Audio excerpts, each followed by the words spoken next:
जय Shri Krishna, Radhe Radhe. Welcome back to my channel, जहां हम बात करते हैं लड्डू गोपाल के भोग, वस्त्र और श्रृंगार के बारे में।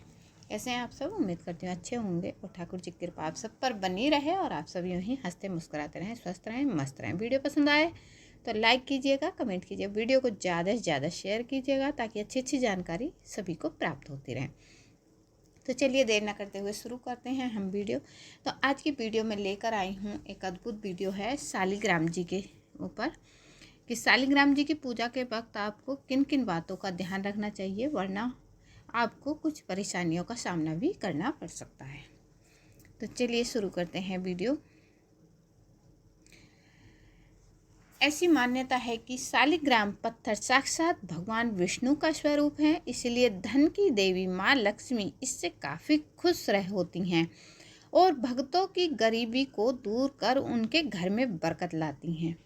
शालिग्राम नाम का पत्थर होता है जिसे तुलसी के पौधे में जड़ के पास रखना चाहिए। ऐसी मान्यता है कि तुलसी के पौधे के साथ ही शालिग्राम की रोजाना पूजा करने से माँ लक्ष्मी बहुत प्रसन्न होती हैं।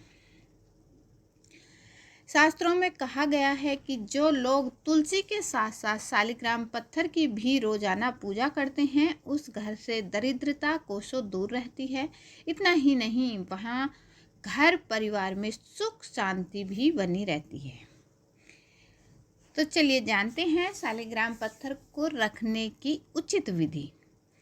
पत्थर के स्वरूप में धरती पर रह रहे भगवान विष्णु शालिग्राम के रूप को तुलसी के साथ विवाह करने से घर में व्याप्त धन की कमी, कलेश, कष्ट और रोग भी दूर हो जाते हैं। शालिग्राम जी को तुलसी के साथ रखने के साथ ही घर के किसी पवित्र स्थान या मंदिर में भी स्थापित किया जा सकता है, जहां आप शालिग्राम जी की विधिवत पूजा कर सकें। शालिग्राम जी पत्थर कई प्रकार के होते हैं, जिनमें शंख, गदा या चक्र जैसे चिन्ह बने होते हैं। शालिग्राम जी की शिलाएं मुख्य रूप से नेपाल में बहने वाली गंडकी नदी में पाई जाती है। मान्यता के अनुसार गंडकी नदी को तुलसी का रूप माना जाता है। इसी वजह से इस नदी में शालिग्राम जी का यानी भगवान विष्णु का वास होता है। शालिग्राम जी की पूजा के समय इन बातों का ध्यान रखें। धार्मिक मान्यताओं के अनुसार शालिग्राम भगवान की पूजा बहुत ही नियमों के साथ करनी चाहिए, अन्यथा घर में अशांति और बर्बादी आती है। यदि आपने शालिग्राम जी को घर के मंदिर में स्थापित कर रखा है तो उसमें रोज तुलसी दल या तुलसी की पत्तियां अर्पित करें। ऐसी मान्यता है कि तुलसी भगवान विष्णु की प्रिया है और विष्णु जी को तुलसी अर्पित करने से व्यक्ति की सभी मनोकामनाएं पूर्ण होती हैं।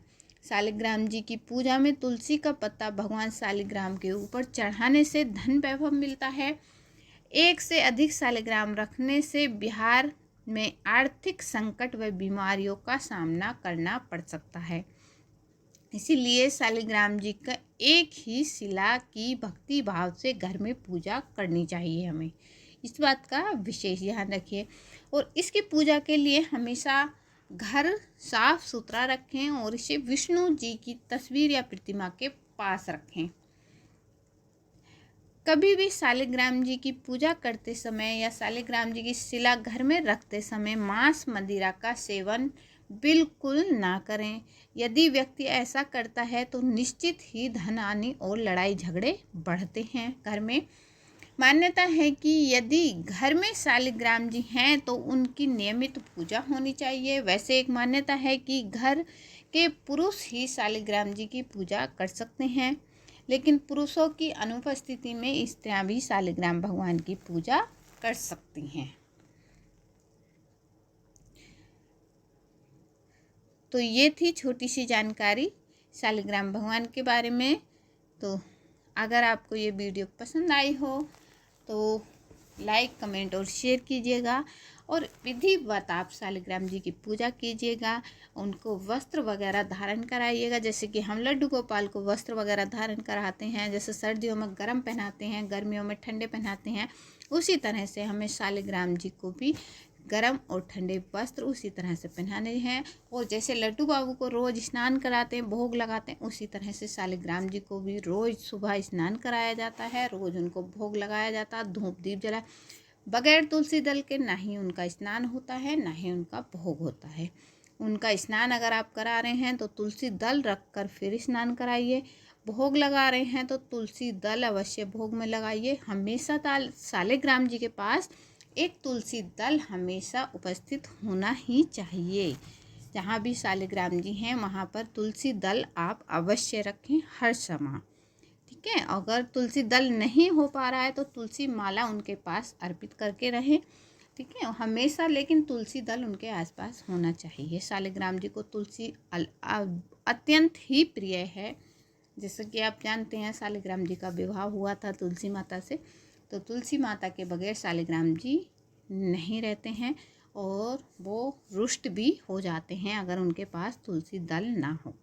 तो इस बात का आप विशेष ध्यान रखिएगा। और वीडियो पसंद आई हो तो लाइक कमेंट शेयर कीजिएगा। चैनल से नए हों तो सब्सक्राइब कर लीजिएगा बेल आइकन के साथ, ताकि आपकी अच्छी जानकारी सभी को प्राप्त होती रहे।